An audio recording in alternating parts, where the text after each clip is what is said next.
Now, there are certain individuals who have made quite a bit of impact on the music industry in their day. And today we have one of such people in the studio. It's time for a discussion with Anderson Obiagwu, popularly known as Big A. He is the founder of the prestigious African Music Magazine Awards.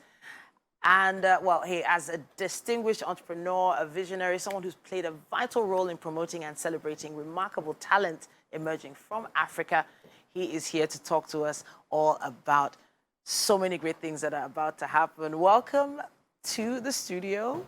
Thanks for having me. All right. So for those that don't understand, have no idea what AFRIMMA was all about, can you let us into how it all began? My background is promotion, so I've been promoting African music in America for over 15 years. And then, back in the days, our artists get nominated to the, at the BET Awards and then MTV Awards, but, they usually give them their awards at the pre-show, not on the main stage. So, Yeah. Working with these artists all these years, so I decided to, my team and I decided to come up, create a platform to celebrate our own artists. So that was how we started AFRIMMA 10 years ago. 10 years ago today. Yeah. So that's why you're here. That's why you're essentially home. Yes. Right? Because this happens where? In Dallas. Dallas, yes, Texas. So you're back 10 years later. The industry has definitely evolved since then. You're talking about a time when I don't think streaming services even existed. No. There was nothing like that. So let's give a little rundown into how African music has changed over the years for you. Yeah, it's really changed. I remember when we started 15 years ago, we bring an artist on tour in America. You go to cities, you go to different cities, and we're looking at maybe 100 to 200 capacity venues. But now, these artists are selling out, they're selling out stadiums, 20,000 capacity. So Afrobeat has really evolved. It's really grown. It's global now. Afrobeat is global. But then what does that mean for your platform now? How does the impact of the music industry now affect your platform? It's great. It's great. Now they're paying attention to the culture. They're paying attention to the music. So now when you go out to the companies for sponsorship, they already know the genre, the Afrobeat genre. So it's not like you're trying to educate them on the culture or the music or the sound. Yeah. They're familiar with it now. So it helps open doors now. So it's easier. All right, so when I'm saying artists, let's talk about some of the key artists you even worked with. I know that Fally Ipupa is on that list. I know Wizkid is on that list. I know Flavor is on that list. Yeah. Can you talk about how you were able to encourage them to be part of your platform all those years ago?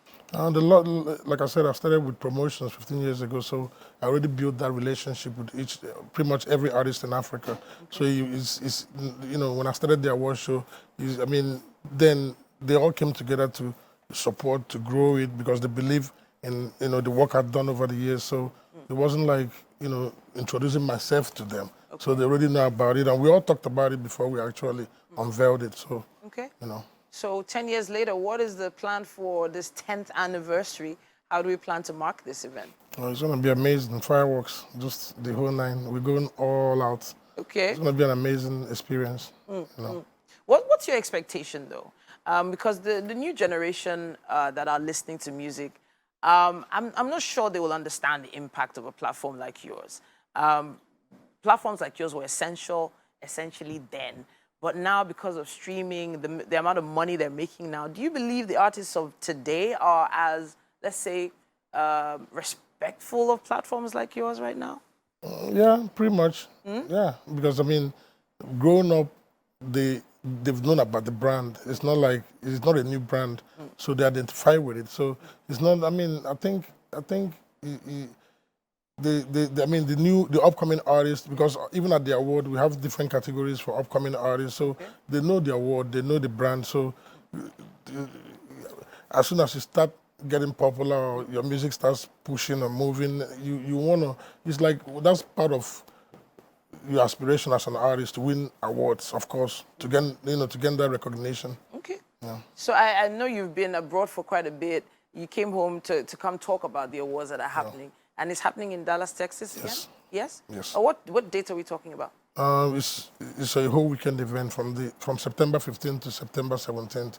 We have music panels, African Arts Exhibition, fashion show, and then, of course, the grand finale, which is on September 17th, the actual award show. So have you ever considered maybe bringing it to Africa to have it here? I know it's always been held in Dallas, Texas. Yes, one day, yeah. One we day. were still building the foundation.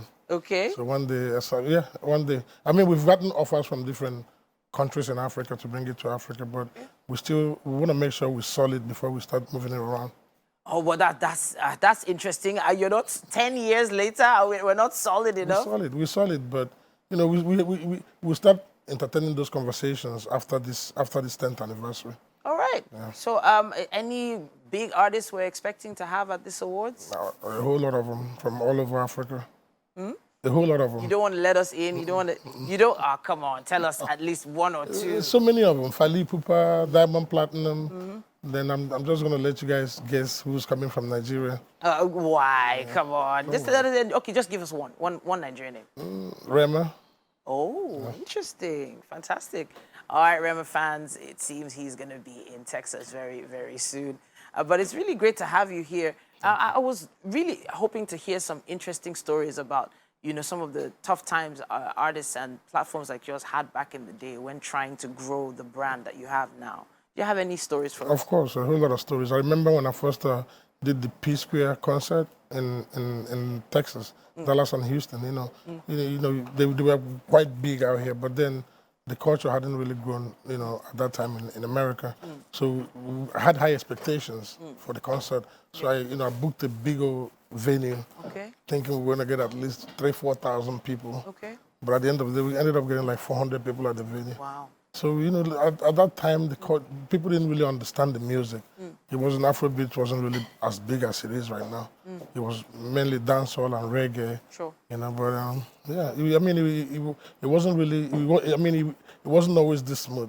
It was a whole lot of, bumpy rides. All right. But I thank God for today, Yeah, we are grateful for today. And 10 years later, AFRIMMA is celebrating its 10th anniversary, and we'll be celebrating very soon. That's, I think, September, yes? Yes. All right. We really appreciate you for coming to talk to us about this, and we can't wait to see what's going to be happening. And we have so much to look forward to in this industry, have so much to look forward to with all the talent and potential that is in the music industry today. We would love to hear your thoughts. Use our hashtag WakeUpNigeria on TVC and tell us what you think.